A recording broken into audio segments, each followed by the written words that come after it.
இன்றைய நாளில் நம் குடும்பங்களில் மரித்த அனைத்து ஆன்மாக்கள், நம்மோடு வாழ்ந்த அன்பானவர்களை நினைப்போம். அவர்கள் நமக்கு தாய் தந்தையாக இருந்திருக்கலாம், அல்லது நம் பிள்ளைகள், சகோதரர்கள், உறவினர்களாக இருக்கலாம். அவர்கள் நமக்காக செய்த அன்பையும் தியாகத்தையும் நன்மைகளையும் நினைத்து இன்று அவர்களுக்காக மன்றாடுவோம். சாலமோனின் ஞானம் 3ஆம் அதிகாரம் 1 முதல் 7 வரை உள்ள இறை வார்த்தைகள்.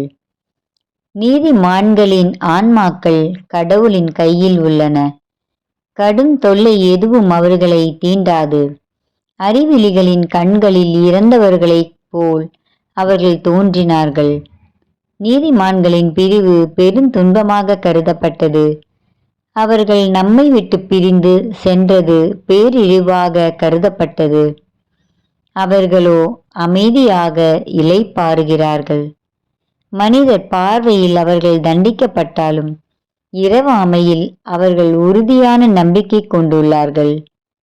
சிறிதளவு அவர்கள் கண்டித்து திருத்தப்பட்ட பின் பேரளவு கைமாறு பெறுவார்கள்.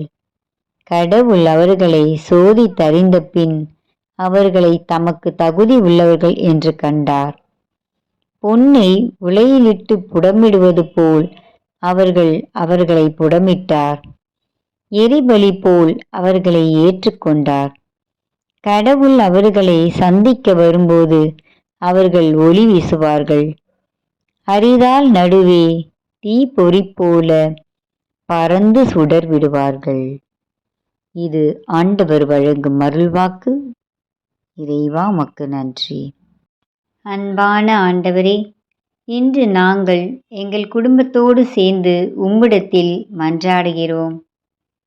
எங்களோடு வாழ்ந்து எங்களுக்கு அன்பு தந்த, எங்களுக்காக பல தியாகங்கள் செய்த அந்த அன்பான ஆன்மாக்களை நினைக்கிறோம்.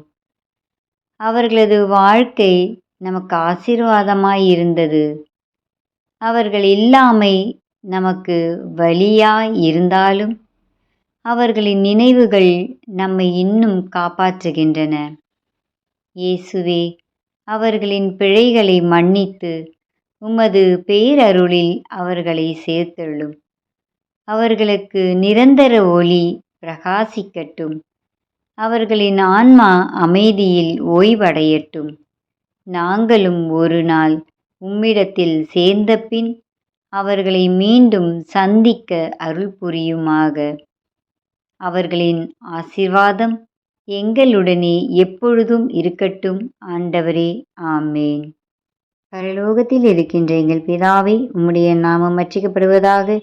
உம்முடைய ராஜ்யம் வருக. உம்முடைய சித்தம் பரலோகத்தில் செய்யப்படுவது போல பூலோகத்திலும் செய்யப்படுவதாக. எங்கள் அனுதின உணவை எங்களுக்கு இன்றளித்தருளும். எங்களுக்கு தீமை செய்தவர்களை நாங்கள் பொறுப்பது போல எங்கள் பாவங்களை பொறுத்தருளும். எங்களை சோதனைக்கு விழவிடாதேயும் தீமையிலிருந்து எங்களை ரட்சித்தருளும். ஆமேன். அருள் நிறைந்த மரியே வாழ்க. ஆண்டவர் உம்முடனே, பெண்களுக்குள் ஆசிர்வதிக்கப்பட்டவள் நீரே. உம்முடைய திருவயிற்றின் கனியாகிய இயேசுவும் ஆசிர்வதிக்கப்பட்டவரே. அச்சுஷ்ட மரியாயே, சர்வேசனுடைய மாதாவே, பாவிகளாயிருக்கிற எங்களுக்காக இப்பொழுதும் எங்கள் மரண நேரத்திலும் வேண்டிக் கொள்ளும். ஆமேன். பிதாவுக்கும் சுதனுக்கும் பரிசுத்த ஆவிக்கும் மகிமை உண்டாவதாக. ஆதியில் இருந்தது போல இப்பொழுதும் எப்பொழுதும் என்றென்றும் இருப்பதாக. ஆமேன். இன்றும் கூட நாம் நம் குடும்பத்தில் மரித்த அனைவரையும் நினைக்கின்றோம். அவர்கள் நம்மோடு வாழ்ந்து நம்மோடு உறவாடிய காலங்களை நினைத்து கொண்டுதான் இருக்கின்றோம்.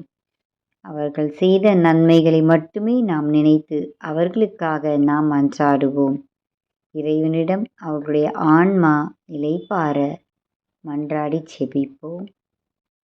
சிறிது நேரம் அமைதியாக இருந்து அவர்களுக்காக ஒரு மின்விளக்கை ஏற்றி வைப்போம். அவர்களின் நினைவுகளை அன்போடு நினைப்போம். ஒவ்வொரு ஜெபமும் ஒரு ஒளி மாதிரி. அவர்களின் ஆன்மாவை நிம்மதியில் நிமிர செய்வோம். அவர்களுக்கு அமைதி அளிக்கும் அவர்களின் ஆன்மா அமைதியில் ஓய்வடையட்டும். இறைவன் பாதத்தில் அவர்களை ஒப்பு கொடுப்போம். ஒவ்வொரு நாளும் நாம் அவர்களை நினைப்போம். நாமும் இப்படி செய்வதால் நமக்காக பலர் செய்வார்கள் என்பதை நினைவில் வைத்துக் கொள்வோம். சேசுமரி சூசை துணை எங்கள் இரட்சியும். அச்சிஷ்ட சிலுவை அடையாளத்தினாலே எங்கள் சத்துருக்களிடமிருந்து எங்களை இரட்சித்தருளும். எங்கள் சர்வேஸ்வரம் பிதா சுதன் பரிசுத்த ஆவியின் பெயராலே ஆமேன். இயேசுவுக்கே புகழ், இயேசுவுக்கே நன்றி. மரியே வாழ்க.